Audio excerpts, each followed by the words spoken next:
जय श्री राम। शंखनाद में आपका स्वागत है। महाराष्ट्र में आप वो दौर याद कीजिए जब उद्धव ठाकरे बीजेपी से अलग हुए थे और शरद पवार और कांग्रेस मुख्यमंत्री की कुर्सी पकड़कर बैठे हुए थे कि आइए उद्धव ठाकरे, हम आपको सीएम बनाएंगे, आपको बड़ा भाई बनाएंगे, आपको बीजेपी से भी ऊपर चढ़ा देंगे। और उद्धव ठाकरे दौड़े दौड़े आ गए थे। कांग्रेस ने उद्धव ठाकरे को बनाया बकरा और अब हो रहे हैं उद्धव ठाकरे राजनीतिक रूप से हलाल, क्योंकि जो कांग्रेस कभी सीएम की कुर्सी लेकर बैठी थी, आज वो एमएलसी की कुर्सी, विधान परिषद की कुर्सी तक नहीं दे रही है उद्धव ठाकरे को, और उद्धव ठाकरे इसके लिए भटक रहे हैं।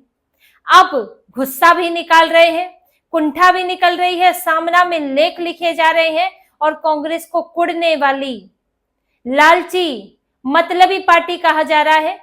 सामना में लेख लिखा गया है कांग्रेस के लिए।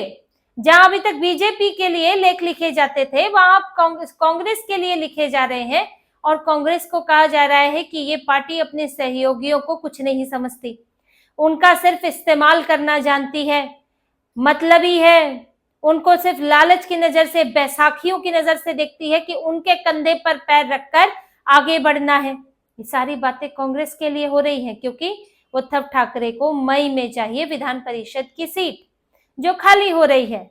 संख्या है नहीं, 30-32 चाहिए, हाथ में मात्र 20 है।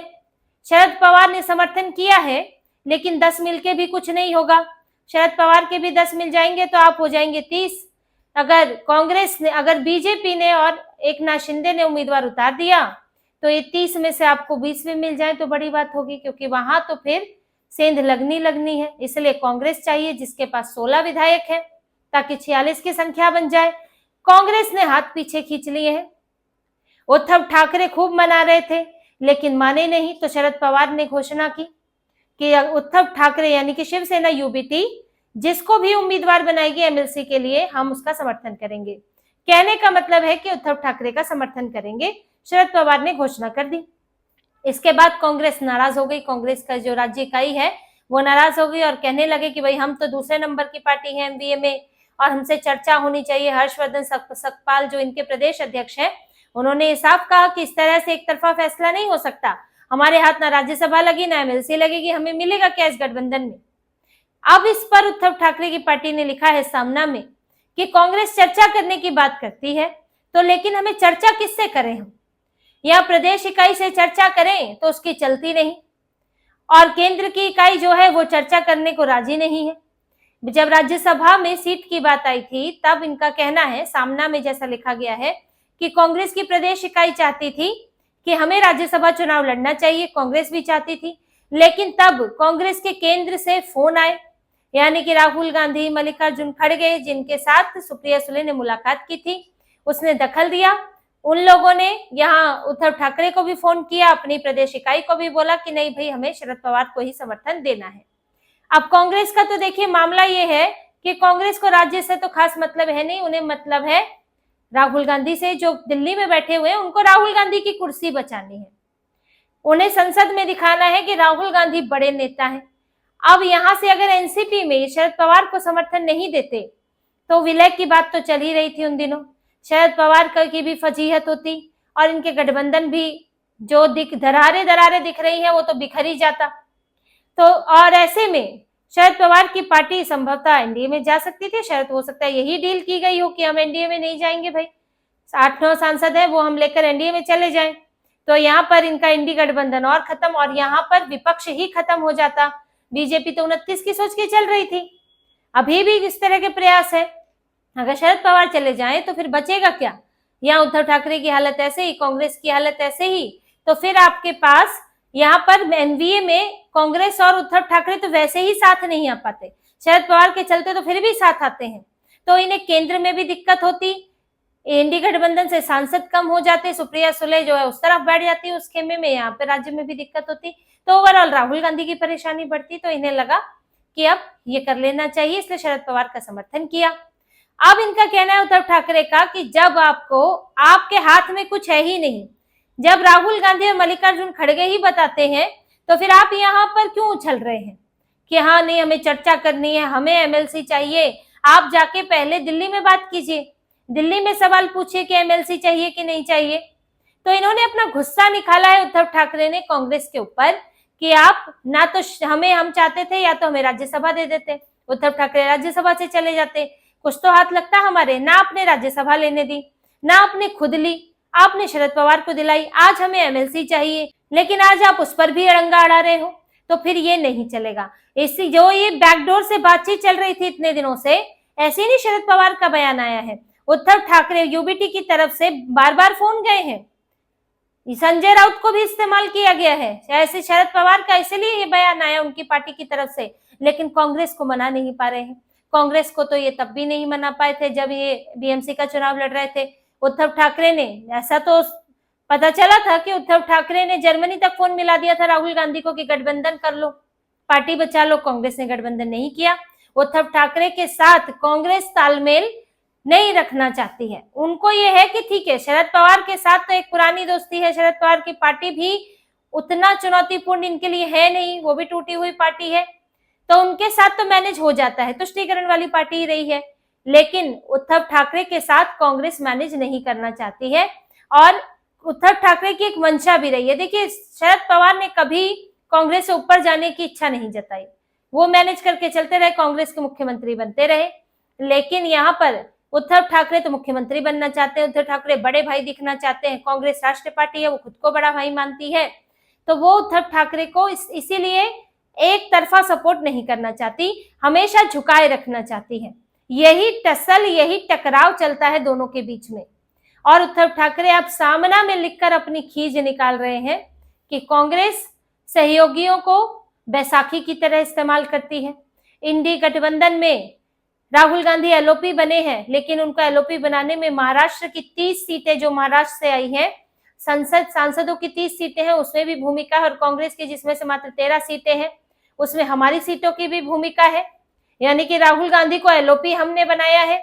लेकिन कांग्रेस जब भी सहयोगी दलों की तरफ देखती है तो लालच की नजरों से देखती है कि बस इनका फायदा उठाना है और इनको इस्तेमाल करके फेंक देना है। आज उद्धव ठाकरे को ये बड़ी कांग्रेस की ये प्रवृत्ति नजर आ रही है, कांग्रेस का एक तरीका नजर आ रहा है, यूज एंड थ्रो का। ये कोई पहली बार तो है नहीं, कांग्रेस ने समय समय पर ऐसे ही किया है।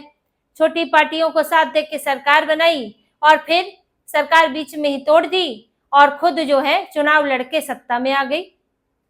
पूर्व प्रधानमंत्री चंद्रशेखर के समय पर ऐसे ही हुआ था, उस समय भी कांग्रेस ने यही किया था। कांग्रेस में ये तरीका रहा है कि छोटे दल या उनसे अलग हुए जो नेता हैं, उनको उनकी मुख्य पार्टी से अलग कराओ और फिर उनको हवा में उड़ाकर उनको पीछे से समर्थन दो, और जब वो कमजोर हो जाए तो समर्थन खींच लो, फिर खुद चुनाव लड़के आगे आ जाओ।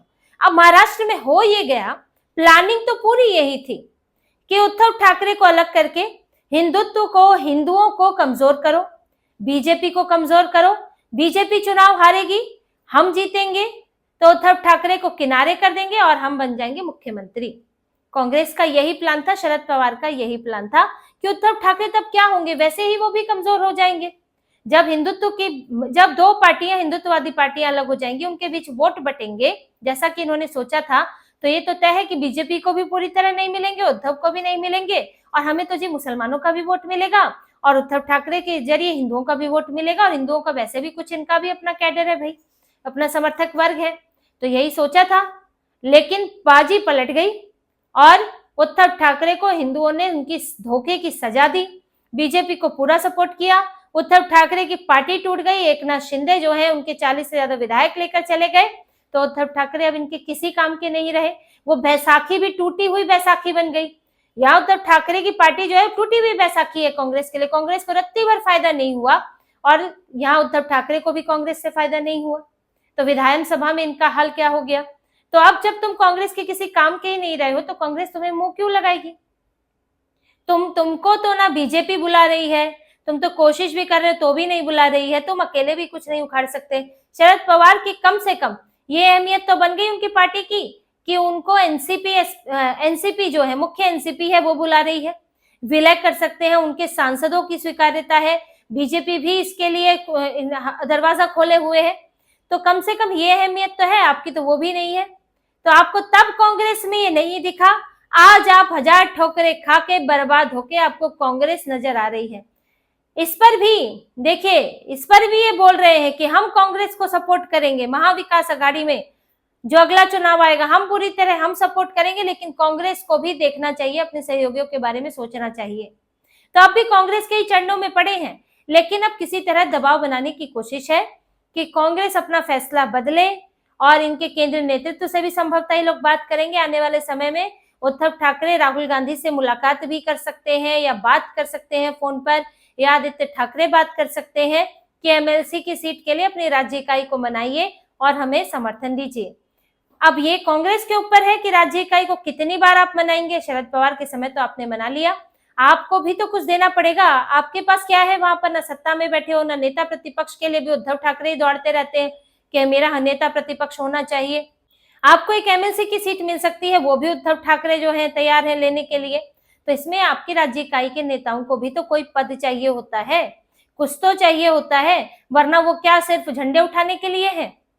तो कांग्रेस को यहाँ से राज्य इकाई का विरोध भी झेलना पड़ेगा अगर वो एमएलसी की सीट के लिए उद्धव ठाकरे को समर्थन करने के लिए बोलती है। राहुल गांधी, मल्लिकार्जुन खड़गे अगर बोलते हैं तो कांग्रेस के सामने भी दिक्कत है। अभी देखिए बारामती का ही जो चुनाव हो रहा है, उपचुनाव हो रहा है, अजीत पवार के जाने के बाद उनकी पत्नी सुनेत्रा पवार उसमें खड़ी हुई है, लेकिन सुनेत्रा पवार के निवेदन के बावजूद और फिर अजीत पवार जैसे बड़े नेता का निधन है, ऐसे में उपचुनाव में कई बार पार्टियां अपना उम्मीदवार उतारती ही नहीं है, ये आप कर्टसी में करते हैं, लेकिन कांग्रेस ने उतारा है। कांग्रेस ने अपना उम्मीदवार उतारा है। बहुजन वंचित पार्टी जो कांग्रेस के गठबंधन में रहती है उसने भी अपना उम्मीदवार उतारा है या उतारने वाले हैं, यानी कि निर्विरोध नहीं चुनने देना चाहते। जबकि सुनेत्रा पवार ने उद्धव ठाकरे से भी बात की थी, शरद पवार ने तो पहले कह दिया था जी हम नहीं उतारेंगे, अब उनका तो पारिवारिक मामला है। कांग्रेस से भी बात की एनसीपी की तरफ से, लेकिन कांग्रेस मानने को तैयार नहीं है और उम्मीदवार उतार दिया है। अब उद्धव ठाकरे ने तो नहीं उतारा है, तो यही सहमति असहमति देख लीजिए, कोई मिलके भी नहीं उतारा है इन्होंने। कांग्रेस अपना उतार रही है अलग से, तो वो अलग चल रहा है मामला। कहने को तो गठबंधन में हो, लेकिन सब अलग थलग चल रहे हैं। अब शरद पवार ने तो अपनी समझदारी या चालाकी दिखाते हुए फट से एक सीट पाली। ऐसे समय पर कांग्रेस से भी क्या इन्होंने तोलमोल किया। उद्धव ठाकरे कह चुके हैं कि हम तो देना नहीं चाहते थे, लेकिन कांग्रेस के दबाव में देनी पड़ी। तो अब उद्धव ठाकरे दबाव ही झेलते रहे, इसीलिए वो कांग्रेस पर कुछ दबाव बना रहे हैं। लेकिन अब आने वाले वक्त में देखना होगा कि उद्धव ठाकरे को एमएलसी की एकमात्र सीट जो है वो उनके हाथ लगती है या नहीं, या फिर वो खुद ही विधान परिषद से, विधानसभा से बाहर हो जाते हैं और बहुत बड़ी फजीहत लेकर निकलते हैं कि आपके सबसे बड़े नेता उद्धव ठाकरे, यूबीटी के बड़े नेता, वो एक एमएलसी की सीट नहीं जीत पाए, और जिस कांग्रेस के कारण उन्होंने अपना एक बेहतरीन गठबंधन तोड़ा, हिंदुओं का गुस्सा मोल लिया, और अब तुष्टीकरण के लिए कहां पड़े हुए हैं सबको दिख रहा है। तो उसके बावजूद भी तुम्हारे हाथ क्या लगा, नीलबट्टे सन्नाटा, कुछ मिल ही नहीं रहा है, सिर्फ हाथ से जा रहा है। और उद्धव ठाकरे अब भी हिंदुत्व की तरफ वापसी नहीं कर रहे हैं, अब भी वहीं बैठे हुए हैं, तुष्टीकरण कर रहे हैं। अब इनका पतन तो हो ही चुका है, उसमें अब एक आखिरी उद्धव ठाकरे की सीट का किला बचा हुआ है, जिसको कांग्रेस ही ढहाने में लगी हुई है। तो इसी तरह की और खबरें और विश्लेषण आपके लिए लाते रहेंगे। हमसे जुड़े रहिए, सब्सक्राइब कीजिए, कमेंट कीजिए। बहुत बहुत धन्यवाद। जय श्री राम।